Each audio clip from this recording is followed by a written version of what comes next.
Shri Sai beauty parlour, threading, hair cutting, bleach, facial, skin treatment, दुल्हन makeup, side makeup. हमारे यहाँ branded company के facial उचित रेट पर किए जाते हैं।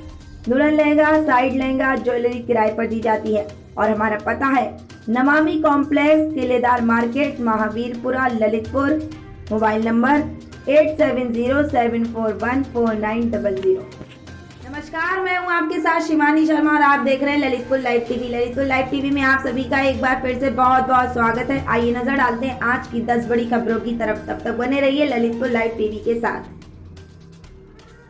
प्रधानमंत्री नरेंद्र मोदी ने बृहस्पतिवार को दिल्ली के एम्स में कोविड-19 टीके की दूसरी खुराक ली और कोरोना वायरस के खिलाफ जंग में टीका लेने के लिए पात्र सभी लोगों से जल्द टीका लगवाने की अपील की।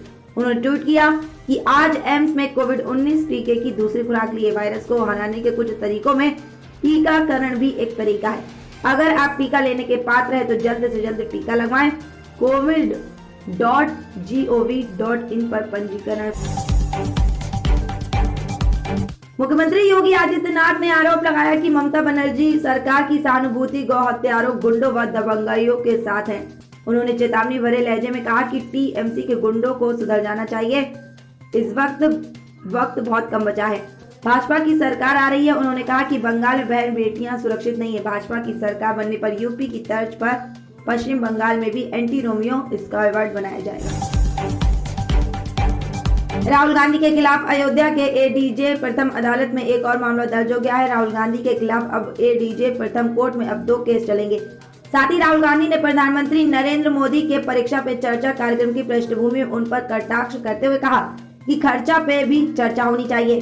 राहुल गांधी ने सवाल किया कि प्रधानमंत्री पेट्रोल डीजल की बढ़ी हुई कीमतों को लेकर चर्चा क्यों नहीं करते हैं। ममता बनर्जी ने गुरुवार को कहा कि वह सांप्रदायिक आधार पर मतदाताओं को बांटने के किसी भी प्रयास के खिलाफ आवाज उठाती रही और चुनाव आयोग चाहे तो उन्हें 10 कारण बताओ नोटिस भेज दे, लेकिन इनसे वह अपना रुख नहीं बदलेंगी। ममता ने कथित रूप से मुस्लिम मतदाताओं से टीएमसी के पक्ष में मतदान करने की अपील की थी, जिसके बाद चुनाव आयोग ने बुधवार को बनर्जी को आचार संहिता के उल्लंघन के लिए नोटिस भेजा था। दिल्ली सरकार पर किसानों को गेहूं के लिए घोषित मूल्य नहीं देने का आरोप लगाते हुए भाजपा बृहस्पतिवार को मुख्यमंत्री आवास के बाहर प्रदर्शन कर रही है। इस मौके पर दिल्ली भाजपा अध्यक्ष आदेश गुप्ता ने कहा कि दिल्ली सरकार की किसान विरोध नीतियों के खिलाफ प्रदर्शन है। किसान के हित के लिए भाजपा संघर्ष हमेशा तैयार रहती है। कृषि कानून को लेकर मुख्यमंत्री किसानों को गुमराह कर रहे हैं। दिल्ली के किसानों के लिए कुछ नहीं किया, किसानों के साथ धोखा किया। सिर्फ दिल्ली में किसानों को सिंचाई के लिए कमर्शियल रेट पर बिजली मिलती है। ट्रैक्टर को भी कमर्शियल वाहन मान लिया गया। मजबूरन किसानों को दूसरे राज्यों से ट्रैक्टर खरीदना पड़ता है। शरद पवार ने वीरवार को कहा कि केंद्र कोरोना महामारी के इस कठिन समय में राज्य सरकार के साथ सहयोग कर रही है। हम सभी को एकजुट होकर इस खतरे से लड़ना होगा। राज्य और केंद्र दोनों को साथ आना होगा और महामारी से लड़ने का तरीका खोजना होगा। फेसबुक पर लाइव संबोधन में पवार ने कहा कि उन्होंने बुधवार को केंद्रीय स्वास्थ्य मंत्री हर्षवर्धन से बात की। उन्होंने स्थिति से निपटने के लिए महाराष्ट्र और अन्य राज्यों का सहयोग करने का आश्वासन दिया। पवार ने कहा कि कोरोना संक्रमण का तेजी से प्रसार और सक्रिय मामलों की बढ़ती संख्या चिंता का कारण है।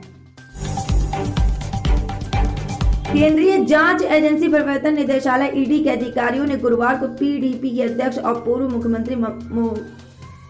मुख्यमंत्री महबूबा मुफ्ती के श्रीनगर स्थित उनके घर जाकर उनकी मां गुलशन नजीर को नोटिस दिया। जानकारी के अनुसार ईडी ने नोटिस के जरिए महबूबा की मां गुलशन नजीर को 15 अप्रैल को श्रीनगर के राजबाग स्थित कार्यालय में जांच एजेंसी के सामने पेश होने के निर्देश दिए।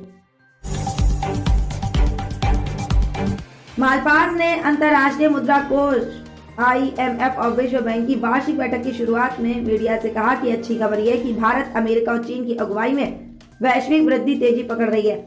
वर्चुअल तौर पर आयोजित होने वाली इस वार्षिक बैठक में वैक्सीन, जलवायु परिवर्तन, कर्ज और सुधार जैसे मुद्दों पर विचार किया जाएगा।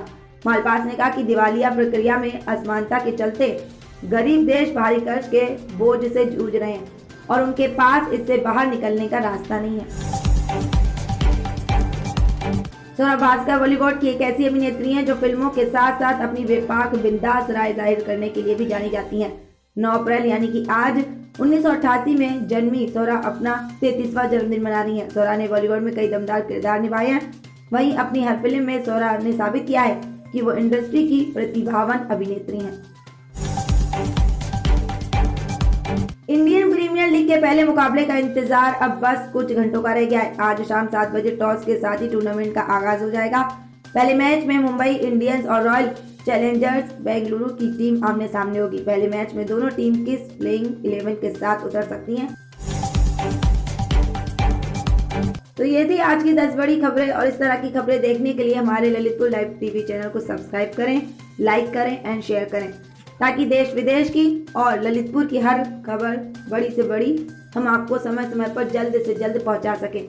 धन्यवाद, नमस्कार। Subscribe now and press the bell icon. Never miss an update.